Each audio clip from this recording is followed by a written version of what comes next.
To learn about the off-grid lifestyle and to be inspired to live your dreams, click subscribe so you don't miss anything.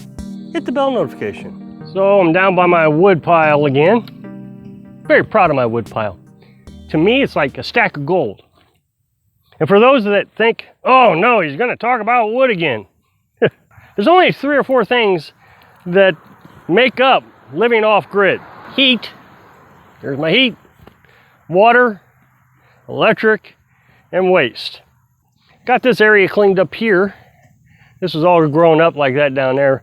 I just knocked that down just a couple days ago, so that'll give me quite a bit more room to stack firewood. Give me enough spacing so it can get enough ventilation. My next project, when it cools off a bit, will be to clean this up. The problem with this area is there's all kinds of dead limbs in here. I guess the previous owner kind of had that as a limb pile, so I got to get all that cleaned up. And then I'll have my 2 rows here, and I'll have 2 rows here. That'll give me plenty of space in the center. Then I'll have 2 rows going long ways, and then another 2 rows going that way. It'll be kind of funny shaped, but in the end, it'll give me access, and it's kind of hidden down here in an area that's nobody's going to notice. I'm down here by the firewood because I've been disqualified from living off-grid. Apparently, I didn't pass the test. I guess I need to explain some things. I remember going to the dentist in 99, I think it was 99, and I got this tooth right here pulled out. It was abscessed, the dentist couldn't do anything with it. The tooth was actually cracked down the center. And they gave me this little flipper thing. And I think it was $1,300, maybe, no, I guess the first one was $800. Well, within a couple years, that thing broke. Well, then I guess 8 years ago, I lost another tooth, this one right here. They wanted to give me a flipper, and I said, no, not gonna do the flipper. They break too easy. I actually had this one replaced, I guess, I don't know, 08. So, I mean, I'm spending money on these flippers. And he wanted to give me another flipper. I said, nah, not going to do it. I said, I'll make my own. You can't make your own teeth. I'll figure out a way. Shortly after that, this top one broke again. So I'm up several $100s, a couple $1,000 maybe, in these cheap plastic flippers that keep breaking. Well, I did. I made my own. And I have them in right now. I've had these teeth, these fake teeth that I made, 8 years, 10 years, a long time. I don't even remember how long, and they still work, they fit. And you know what it cost me? Well, I bought this plastic that you can buy, melts in coffee. You stick it in coffee, and you can mold it that way. It works great. And I think I spent $10 on that. I actually used that same plastic to make a cast for my ankle. I dislocated my ankle. Remember when I was setting up the property, we were at Mom's house and I was buying all the stuff that we would need. We stayed there the entire month of January and February. Stayed in the back of our truck camper. And we bought solar panels and well pumps and built the base for the camper. Well, one of the things really stuck with me was this one gal messaged me on Facebook and said her husband dug wells for a living. And she said, you're not going to be able to do what you want to do. Now, what I do is I have a deep well pump, just like everybody has. If you have a well, you either have a shallow well pump or a deep well pump. I have a deep well pump. The pump goes down into the well 100 feet. But instead of pumping water into a pressurized tank, and so what happens is when you turn your faucet on, the water comes out of the pressurized tank, the pump fills the pressurized tank. As soon as the tank is full, it shuts off. So the most it will ever run is a couple minutes at a time. Well, I fill a 250-gallon IBC tank. So my pump's going to run an hour, a long time sometimes. Well, I didn't know how long it was going to run when I was setting it all up. So I made an educated guess, about 15 minutes. Well, that was a terrible educated guess. Actually, it can fill that fast. What I didn't realize is it can also run your well dry. So I didn't want to risk burning up my pump. I just didn't understand what she was saying. And she started getting angry with me that I wasn't listening to her. So I ended up blocking her because I just wasn't going to tolerate the angry conversation. Well, then she went over to a different YouTube channel. I was reading the comments one day, and there she is. Oh, Rob from Little House Off Grid is an idiot. That's the word she used, idiot. My husband said that isn't going to work. You can't run that pump that long. You only run it for a couple minutes time, and it will burn up. I was on a submarine. I was a machinist mate on a submarine.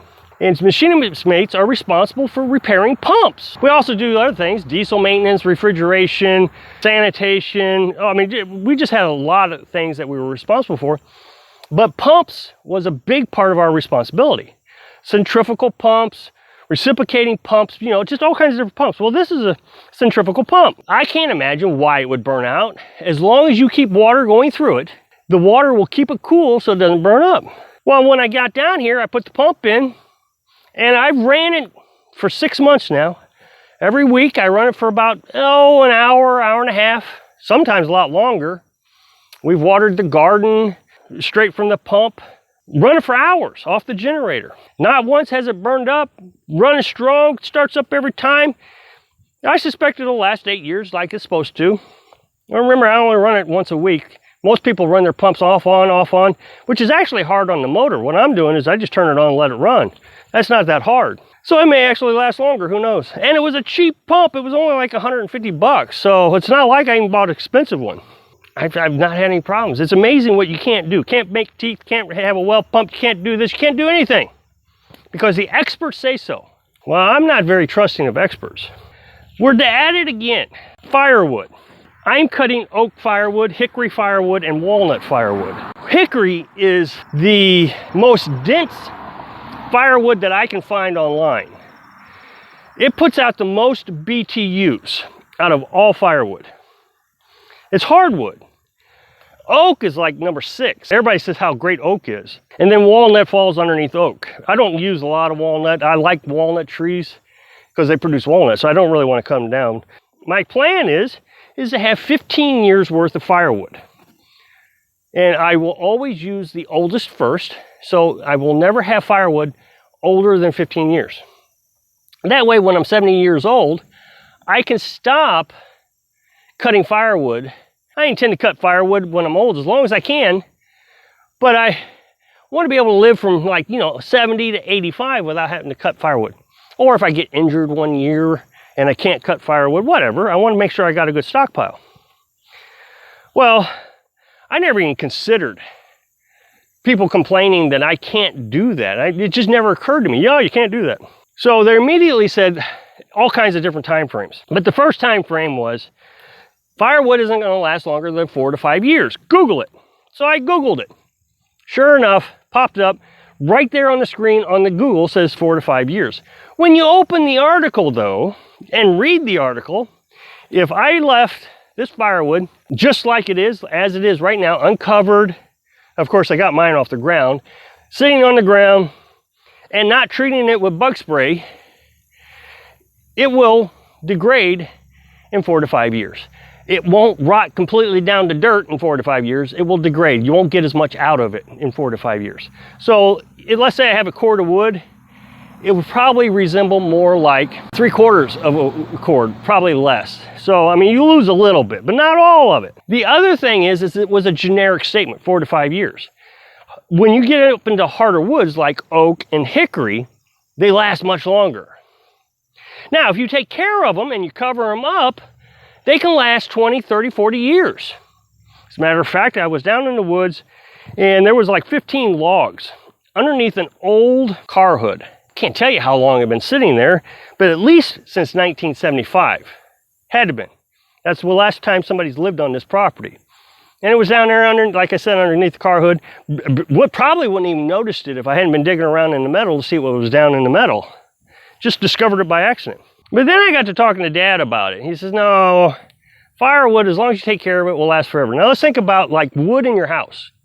You know, they build your house out of wood. Pine, which is not even a very dense wood. Pine is like way down there on the BTU rating. Well, they don't rot. They last 50, 60, 100 years. As long as you keep the house covered up so the rain doesn't get on it and get wet, keep the termites off of it so the bugs aren't eating it, they last forever. So I got oak, I'm going to cover it up, and I'm going to keep Terminex and bug spray on it. It's going to last forever. But then we got to talking about Dad owned some property, and there was a kind of a barn on it. What they did was they stacked logs like this, you know, like a log, barn. It was a log cabin, log barn. But they didn't seal it up. I mean, you could stick your hand through it. And it was all oak logs. From best that we can tell, it was built in 1930. And in 1996, Dad tore that barn down. Guess what he used the wood for? Firewood. He cut it up into firewood. It was oak. It lasted 60 years on a barn with a tin roof. I mean, it was exposed to the elements, everything. And it lasted that long. It never been treated, you know, it wasn't like it was painted or anything. I think what happens is people are told something and it becomes a fact. They don't want to believe anything else. What I would suggest is get rid of your popular beliefs. Think about things logically. So no, don't disqualify yourself or disqualify me from living off grid. I hope I can inspire you to stop disqualifying yourself. Thanks for watching.